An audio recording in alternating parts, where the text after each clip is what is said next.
Hey guys, so today we are talking. Are you recording or are you not? Like, what? What the fuck are you laughing about then? Because I started the whole and then you started going. I You was cough. waiting until you're done. Oh, Start the recording again. And stop picking. It's better than pubes. Was that in the recording? Perfect. We'll leave it. just go. All right. Hey guys, so today we're going to be talking about The Boys. It's an Amazon Prime show that is an adaptation of a comic book written by Garth Ennis. And basically what it does is it goes through what superheroes would be like in our reality. It's a different reality from what you're used to. So Superman and Batman and Wonder Woman, all being the good guys, are now dark and twisted and out for their own means, and they just use their popularity to help themselves. But in the public eye, they're actually good people, but mind you, this is all happening behind closed doors. So basically, yeah. So the point of this is that there's a big corporate company that owns all the rights to these superheroes, and they've actually. Oh, hold on. Spoiler alert. We're going to talk about stuff on this show that you might not have watched. Anyways, we should probably put that at the beginning of the video. Anyways, yeah. So now that we've spoiled this whole show for you, this big corporate company actually is who is responsible for making these superheroes. And You just spoiled like the biggest thing that I don't think you should fucking mention, but you know what? We're in it now. we're in it now. We're too far. Might as well just let the whole plane go down. No survivors. In the comic books, actually, that scene was way darker than they actually made it in the show. Well, that was It was like so much worse. In the comic books, what actually happened was it was the plane that hit the World Trade Center. Yeah. In the comic books, it was in the original comic books, that scene where Homelander and Maze let that plane go down. It's actually the plane that takes out. It's the first plane that hits the World Trade Center. Yeah, it's a good thing that they didn't do that with Amazon Prime. Well, actually, I was reading one of the background shit.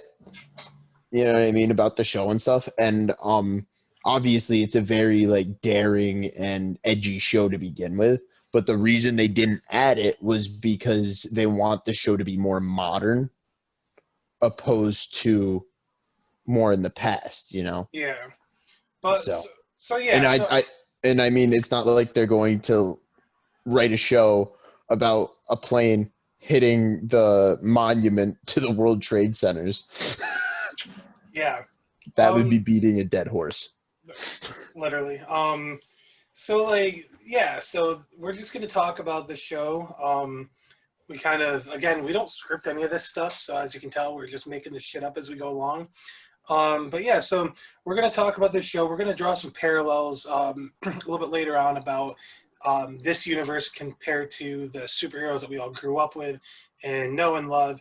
But yeah, so the biggest difference between this and, Marvel and DC comics and other comics out there is just more or less that the superheroes are the bad guys for the most part.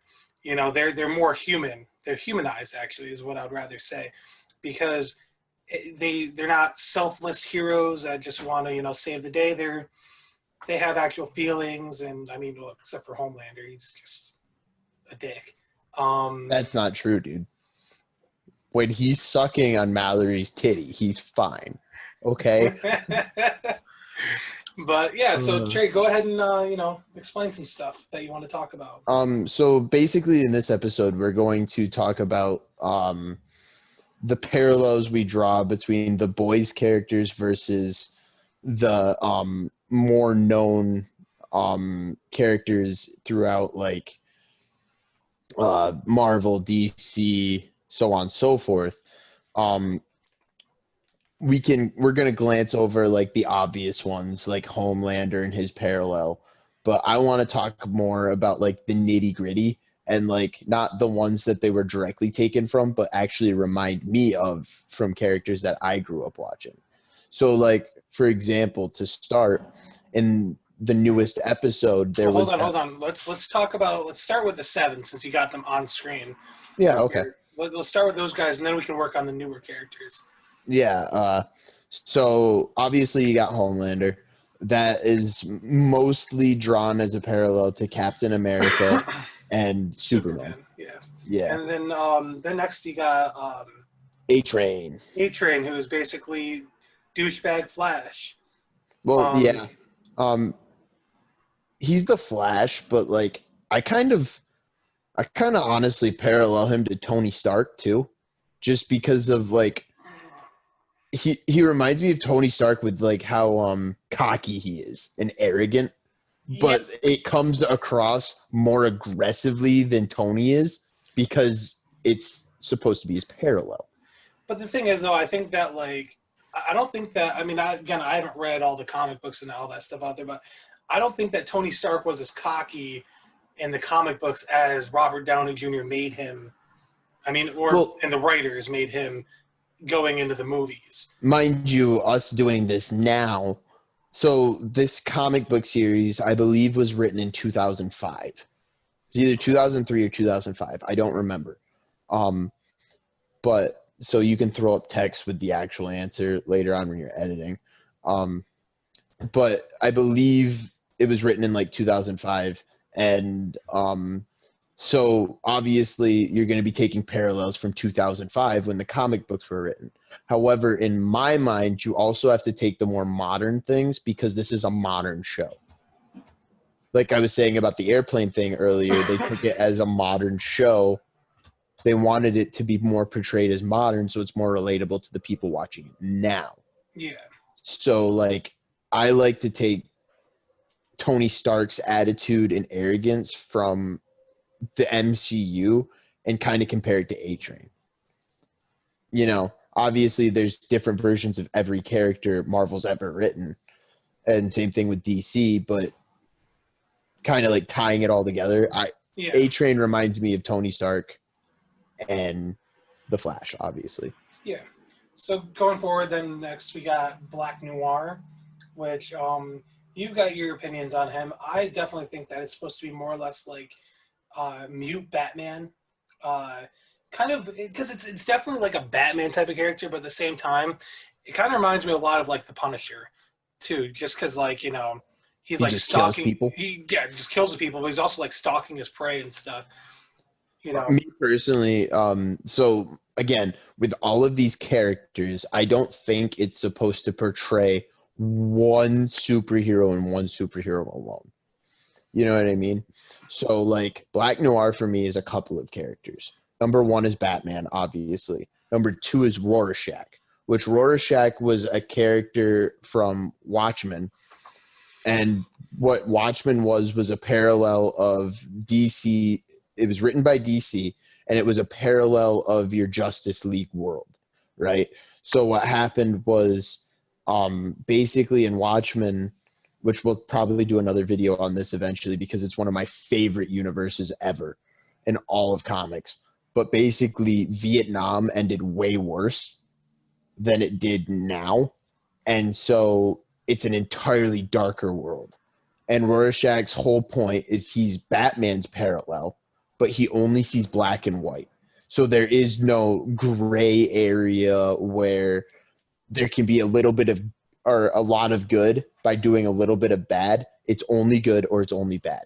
So, like, let's say, since Watchmen is a very dark universe, I'm going to use this example. So let's say, like, for example, Rorschach was chasing a guy whose daughter was raped, and he killed the rapist of his daughter. Rorschach would see him as a murderer and put an end to him. The only person that can kill for good in Rorschach's mind is Rorschach or another vigilante. Yeah. And such a cool character, and I definitely want to do a video on Watchmen because I think it needs a little bit more love, especially with that new show coming out on HBO. I think we should check that out more. Okay, and this is going to be in the video now. So, well, yeah, I'll edit this out. I mean, obviously, because fuck. Don't edit that out though. Just no context. But to finish up Black Noir, so we can go on to the next segment. Yeah, go ahead. He also reminds me of Snake Eyes from G.I. Joe. Snake Eyes isn't really the detective type. He's a guy who is trained by a group of ninjas as an orphan, and he took a vow of silence when his master was killed in front of him. And basically, all he does is stand around, socially awkward, and he kicks ass. It takes names, all while being silent, and that's 100% of what Black Noir reminds me of. And Snake Eyes wears the full black getup, exactly like Black Noir. Okay. But I can definitely see the Punisher too. Like that makes a lot of sense. But when it comes to the Punisher, I personally think of Butcher. Yeah, he definitely has a lot more vibes like that. Because no superpowers. No superpowers, just fucking killing people. Yeah, which I'd like to see if Black Noir actually has powers, or if he has just to. He ate that grenade, man. The explosion. Oh yeah. Like I'm wondering if he's here. Honestly, I could see him as kind of a Deadpool character now too. He could be possibly something like Wolverine. Yeah, the same thing. Yeah. Where but yeah. So let's go on. Actually, we'll stop here. Thanks for watching, guys. We're gonna hit you. Oh my God, what are you doing over there, Translucent? We're gonna end the video here, guys. If you like this video, definitely give us a like, thumbs up. Oh, I'm kind of distracted here, trying to turn this alarm off. If you like this video, yeah, shut off your porn, dude. We're working. Dude, okay, look, it's only a little bit of porn. So yeah, if you like this video, only. Give us a thumbs up. Definitely subscribe and hit that bell button so that you get notified when we post a new video. And in the comments, let us know if you think Anthony should create an OnlyFans. Yeah, we're going to do an OnlyFans account where we're just going to basically do shirtless streams. So if you want to see, this. It's the exact same script from all of these videos, just shirtless. Well, we don't have scripts, so we're just going to talk about random stuff, just shirtless. We'll write scripts. That's too much work. But yeah, so definitely, guys, definitely keep an eye out for part 2. It'll be coming next week. Thanks, guys.